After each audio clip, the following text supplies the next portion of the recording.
ETF index mutual funds నేర్చుకుని stock మార్కెట్లో రాణించాలనుకుంటున్నారా? వెంటనే ఈ నెంబర్కి కాల్ చేయండి. నమస్తే. ప్రస్తుతం మనతో పాటు స్టూడియోలో ప్రముఖ ఆధ్యాత్మికవేత్త అనంతరామ శర్మ గురువు గారు ఉన్నారు. వీరితో ఈరోజు కొన్ని విషయాల గురించి మనం చర్చిద్దాం. గురుగారు నమస్కారం. నమస్కారం. గురుగారు, దసరా గురించి చాలా చక్కగా అన్ని మనం మాట్లాడుకున్నాం ఇంతకు ముందు మనకి వీడియోస్లో కూడా. ఇప్పుడు మనకి ఇదే నెలలో మళ్ళీ దీపావళి రాబోతోంది. అయితే మనకి దీపావళి తర్వాత మళ్ళీ ఇంకా కార్తీక మాసం అని, దాని గురించి కూడా ఆ మాసంలో కూడా మనకు చాలా విశిష్టమైన రోజులు ఉన్నాయి. వాటి మీద కూడా మనం మాట్లాడుకోవాలి. అయితే ముందుగా మనకి దివాళీ రోజు అంటే దీపావళి జరుపుకునేటప్పుడు పూజా విధానం కానీ ఆ రోజుకి ఉన్న విశిష్టత ఏంటి అనేది కొంచెం మనం ఈరోజు మాట్లాడుకోవాలి. తప్పకుండా అమ్మా. దివాళీ అంటే దీపావళి, దీపాలతో నిండి ఉన్నటువంటి ఆవలి అని అర్థంగా తీసుకోవచ్చు. అంటే ఇంటి ముందు ఉన్నటువంటి ప్రదేశం మొత్తం కూడా కరెంటుకు సంబంధించిన లైట్లు వెలుతురులు కాకుండా అచ్చంగా ఆవు నేతితో, ఆవు నెయ్యి అనేది అమృతంతో సమానం. అటువంటి అమృతంతో కూడుకున్నటువంటి వెలుగు ఏదైతే ఉందో అది మన ఇంట్లో లేదు ఇంటి ముందు దేవుడి దగ్గర ఇటువంటి చోట్ల పెట్టడం వల్ల మన జీవితం మొత్తం కూడా అమృతమయం అయిపోతుంది. ఆ ప్రదేశం మొత్తం కూడా అమృతమయం అవుతుంది. అమృతమయం కావటము అంటే ఇక్కడ మనకు చెప్పేది ఏంటంటే భగవంతుడి ఆశీస్సులు, పితృదేవత ఆశీస్సులు ఈ రెండు కూడా వస్తాయి. అమావాస్య అంటే మన పితృదేవతలు కూడా వస్తారు. కాబట్టి అటు పితృదేవతల ఆశీస్సులు, పితృదేవతల ఆశీస్సుల వల్ల వంశాభివృద్ధి అవుతుంది. ఇటు దేవతల ఆశీస్సుల వల్ల ముక్తి కలుగుతుంది. ఈ ఇద్దరి ఆశీస్సులు కావాలి మనకి. కాబట్టి అట్లా మనము సంధ్యా సమయంలో దీపాలు పెట్టడం వల్ల మళ్ళీ ఇంకా సంధ్యా సమయం అంటే ఇంకా 2 రకాల ముఖ్యమైన ఉన్నాయి. ఏంటి అంటే అదే సంధ్యా సమయంలో నారసింహస్వామి వారు దుష్ట శిక్షణ చేశారు, శిష్ట రక్షణ చేశారు. సంధ్యా సమయంలోనే, అదే రోజు కాదు, సమయం, సంధ్యా సమయంలో. అది ఒకటి. శివుడు ఆనందంతో నాట్యమాడుతూ ఉన్నటువంటి సమయం. ఇటు ఆనందము, ఇటు దుష్ట శిక్షణ, శిష్ట రక్షణ, ఈ రెండు కూడా ఒకే సమయం కలుగుతుంది. అటువంటి సంధ్యా సమయంలో అమృతమయమైనటువంటి ఆవు నేతితో ఉన్నటువంటి దీపాలని పెట్టడం వల్ల చాలా మంచి జరుగుతుంది. అది అసలు దీపావళి చేసుకునే విధానం. అంటే మరి ఉదయం పెట్టొద్దా అంటే ఉదయం నుంచి లెక్క వేసుకుంటే సూర్యోదయానికి పూర్వమే భగవద్ ఆరాధన చేస్తూ చక్కగా స్వామివారు, అమ్మవారు, మన ఇష్టమైన దైవం ఎవరో ఆ దేవతకు సంబంధించినవన్నీ కూడా చదువుకుంటూ, అందులో అమావాస్య మన వైపు కొంచెం చెడుగా చూసుకున్నా కానీ అసలు అమావాస్య ఈ తమిళనాడు వైపు ప్రాంతం గనక చూసుకుంటే చాలా గొప్పదిగా చూస్తారు. అవును, కన్నడ వైపు కూడా. అవును, వాళ్ళు ఆ రోజు పండుగలాగా ఉపవాసాలు అవి ఉండి చేసుకుంటూ ఉంటారు పూజలు. మనం చూస్తాం ఇక్కడే. మీరు అన్నట్టు మనకి కొంచెం ఇక్కడే మన తెలుగు వాళ్ళే కాస్త అది చెడు రోజులాగా భావిస్తారు. ఎందుకు భావిస్తారు అంటే పూర్తిగా వెలుతురు ఉండదు కాబట్టి, ఏమాత్రం వెలుతురు ఉండదు కాబట్టి అలా భావిస్తారు. కానీ వెలుతురు ఉండదు అంటే మనం అజ్ఞానంలో ఉన్నాము అని నెలకొకసారైనా మనం తెలుసుకోగలగాలి. అజ్ఞానంలో ఉన్నాము, వెలుతురు కోసం తాపత్రయపడాలి, జ్ఞానం కోసం తాపత్రయపడాలి. అలా తాపత్రయపడే రోజు ఏదైతే ఉందో మళ్ళీ అది దీపావళి. ఆ రోజు మనం పండగ. మరి అమావాస్య మనకు చెడు, కానీ దీపావళి అమావాస్య లక్ష్మీప్రదంగా చెప్తాము. లక్ష్మీప్రదము అంటే ఆర్థికంగానే కాదు, అన్ని రకాలుగా ఇంట్లో ఆనందము లక్ష్మీప్రదమే, ఆరోగ్యము లక్ష్మీప్రదమే, అందరం కలిసిమెలిసి ఉండడము లక్ష్మీప్రదమే, భగవత్ ఆరాధన చేసుకోవాలని బుద్ధి పుట్టడం లక్ష్మీప్రదమే. ఇలా అన్ని లక్ష్మీప్రదాలే. అది మానేసి లక్ష్మీప్రదం అనగానే ఎంతసేపు ధనమే ఆలోచిస్తాం మనం. ఇది అలా లక్ష్మీప్రదంగా మనం చేసుకునేటువంటి రోజు దీపావళి. ప్రాతకాలాన్నే అమ్మవారికి సంబంధించి స్తోత్రములు ఏమన్నా చదవటము, చేయడము చేసి ఆ రోజు ఉపవాసం ఉంటే మంచిది. లేదు అంటే భగవంతుడికి నివేదన చేసింది పదార్థాలు స్వీకరించడం ఉత్తమం. ఒకవేళ సాయంత్రం పూట కేదారేశ్వర పూజ చేసుకోవాలి అన్నా, లేదు ఒకవేళ ఏదైనా లక్ష్మీ పూజ చేసుకోవాలి అన్నా, ఇతరత్ర ఏదైనా పూజలు చేయాలి అనిపిస్తే మాత్రం అలా చేసుకునేవారు మాత్రం ఖచ్చితంగా సాయంత్రం సమయంలో చేయాలి అనుకున్నవారు ప్రతి వారు కూడాను ఉపవాసం ఉండటమే ఉత్తమం.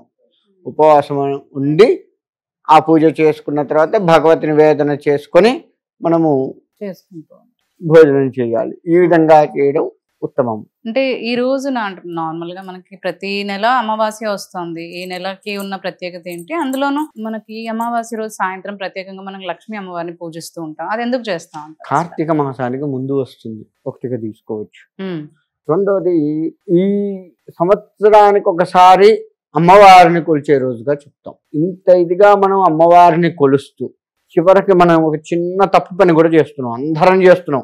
ఎక్కువ శాతం చేసే వాళ్ళే ఉన్నారు, కొంతమంది ఉంటారు మహానుభావులు, అందరిని అనకూడదు. మళ్ళీ ఏం చేస్తారంటే క్రాకర్స్ కాలుస్తాం, అందులో లక్ష్మీ బాంబు అని ఉంటుంది. అవును. మనం అమ్మవారి పూజ చేసి, అమ్మవారికి అభిషేకాలు అర్చనలు చేసి, అమ్మవారి కోసం ఉపవాసం ఉండి, అమ్మవారు మన ఇంటికి రావాలి అని తాపత్రయపడి ఇంత చేస్తున్న మనము ఆ లక్ష్మీ క్రాకర్స్లో ఆ లక్ష్మీదేవిని కాల్ చేస్తున్నాం. ఇక్కడ చూడండి, మనం ఎంత పెద్ద తప్పు చేస్తున్నాము. అవును, అవును. మనం కొలిచేదే అమ్మవారిని, లక్ష్మీ అమ్మవారిని, తగలబెట్టేది లక్ష్మీ అమ్మవారిని. అంటే మనం చేసేదానికి అమ్మవారు మెచ్చుకుంటుందా? లేదు. కాబట్టి నేను ఇచ్చే సలహా ఏంటంటే, ఇది హిందుత్వాన్ని దెబ్బతీసే విధంగా తయారు చేసి ఉన్నటువంటి క్రాకర్. కాబట్టి అటువంటి దాన్ని దయచేసి, ఇన్నాళ్ళు మనం తెలుసో తెలియకో తప్పు చేశాము, ఇక నుంచి అయినా సరే దాన్ని కాస్త దూరం పెట్టి మిగతా ఎన్నో క్రాకర్స్ ఉన్నాయి, అవును. అవన్నీ కాలుద్దాం, అదొక్కటి ఆపుదాం. ఆ అమ్మవారి బొమ్మ ఉన్నది ఒక్కటి ఆపుదాం. భగవంతుడి బొమ్మ ఉన్నటువంటి ఏ క్రాకరు కాల్చకూడదు. లక్ష్మీదేవే కాదు, ఇతరత్ర దేవుళ్ళను ఒకవేళ ఈ సంవత్సరం నుంచి కొత్తగా పెట్టి ఉన్నారనుకోండి, మళ్ళీ ఇది అమ్మవారిది వద్దన్నారు కానీ శివుడిది కాల్చొచ్చుగా, లేదంటే విష్ణుమూర్తిది కాల్చొచ్చుగా అని కూడా కాలుస్తారు మన వాళ్ళు. మన వాళ్ళ దగ్గర ఉన్న గొప్ప తెలివితేటలు అంటే ఒకటి వద్దన్నామంటే ఇంకోటి చేయొచ్చు కానీ అనుకుంటారు. కానీ అసలు భగవంతుడికి సంబంధించి ఉన్నది ఏది కూడా కాల్చకూడదు అనేది మనం జ్ఞప్తి తెచ్చుకోం. ఉదాహరణకి ఇంట్లో ఏదైనా అమ్మవారి ఫోటోనో స్వామివారి ఫోటోనో కొంచెం ఇబ్బందికరమైంది, అది కొద్దిగా కాలిపోవటమో లేకపోతే బూజు బట్టి ఆగం కావటమో నీళ్లు తడి అయ్యి ఇబ్బంది కావటమో అయితే మనం దాన్ని చాలా జాగ్రత్తగా తీసుకెళ్లి గుళ్ళో పెడతాం కదా, అవునా కదా? మరి ఇక్కడికి వచ్చేసరికి కాల్ చేస్తాం ఎందుకని? ఈ చిన్న సెంటెన్స్ ఆలోచించట్లేదు జనం. చూడండి, ఉత్తప్పుడు అదే భగవంతుడి ఫోటో ఇబ్బంది కలిగితే దాన్ని జాగ్రత్తగా తీసుకెళ్ళి గుళ్ళో పెడతాము, లేదంటే పారే నదిలో వదిలిపెట్టేసి దాన్ని ఉంచుతాం, పవిత్రంగా చూసుకుంటాం దాన్ని తీసేసేటప్పుడు కూడా. అటువంటి పవిత్రంగా చూసుకుంటున్న మనము ఈ బాంబులు కాల్చే ఈ సందడిలో పడి అమ్మవారి ఫోటో ఉంది అన్న జ్ఞప్తి లేకుండా పోయింది, ఉన్నా కానీ దాన్ని పట్టించుకునే జ్ఞానం లేకుండా పోయింది. బాంబేగా ఏముందనుకుంటాం కానీ అక్కడ అమ్మవారు ఉంది కదా, అది మనం పట్టించుకోవాలి. కాబట్టి మన హిందూ ధర్మానికి వ్యతిరేకంగా తయారు చేసినటువంటి ఏది కూడా మనం చేయకూడదు. చేస్తే మనం పొద్దున్నుంచి చేసిన పూజా ఫలితం ఏదైతే ఉందో, పొద్దున్నుంచే కాదు అసలు మన జీవితంలో అమ్మవారి కోసం పరితపిస్తూ ఉన్నటువంటిది ఏదైతే ఉందో అది మొత్తం కూడా వృధా అవుతుంది. గత సంవత్సరం నుంచి ఈ సంవత్సరం వరకు వేసుకున్నాం, ఈ సంవత్సరం మొత్తం మనకు అమ్మవారి దయ వల్ల కలిసి వచ్చింది అనుకుంటాం ఒకటి, లేదు అమ్మవారు కరుణిస్తుంది అని ఆశపడుతూ ఉంటాం, వాళ్ళకైతే రేపైనా మనకు అమ్మవారి అనుగ్రహం ఉంటుంది అని బాధపడతాం. ఈ తాపత్రయబడి ఇలా సాధించి అమ్మవారి అనుగ్రహం వల్ల నేను ఈ విధంగా ఉన్నాను అనుకునే ఈ ఇద్దరి ఎవరైతే ఉన్నారో ఈ ఇద్దరిని పాపం చేసిన వాళ్ళం అయ్యాం కదా ఈ రోజు నాడు మనం ఆ క్రాకర్ కాల్చి. కాబట్టి అది దృష్టిలో పెట్టుకొని క్రాకర్స్ విషయంలో కూడా జాగ్రత్తగా ఉంటే సంపూర్ణంగా అమ్మవారి అనుగ్రహం కలుగుతుంది. ఎక్కడా కూడా భగవత్ నింద తిడితేనే నింద కాదు, ప్రత్యక్షంగా అవమానిస్తేనే కాదు, పరోక్షంగా కూడా భగవంతుని ఏ రూపేనా మనం నిందించినా లేదు ఏదన్నా చేసినా క్రియా రూపంలో చేసినా అది పాపమే. తెలిసి కానీ తెలియక కానీ చేస్తే పాపమే. కాకపోతే సరే తెలియక చేసినా పిల్లవాడులే అనేది వదిలిపెట్టినా తెలిసి చేస్తే మాత్రం దండిస్తుంది కదా. కాబట్టి తెలిసి చేస్తే ఇంకా మహాపాపం కింద లెక్క వేయచ్చు దాన్ని. అటు లేకుండా చాలా జాగ్రత్తగా గనక ఉండగలిగితే అమ్మవారి అనుగ్రహం మనం ఎంత తాపత్రయపడ్డామో అది ఖచ్చితంగా మనకు ఇచ్చి మనల్ని చిత్తార్థుల్ని చేసి ఇంట్లో అందరికీ కూడా లక్ష్మీప్రదం ఉండేట్లుగా చేస్తుంది. ఇది ఇంకా అమ్మవారికి ఇష్టమైంది పాయసం బాగా ఇష్టం, అన్నం పాయసం బాగా ఇష్టం. అది గనక నివేదన పెట్టి ఈ మధ్య అందరు ఏం చేస్తున్నారు, షాప్ ఓపెనింగ్లు, షాప్ పూజలు ఇవన్నీ కాగానే మన స్వీట్ హౌస్లో కొనుక్కొచ్చినవి తెచ్చి పెడుతున్నారు. అసలు పనికి రాదు.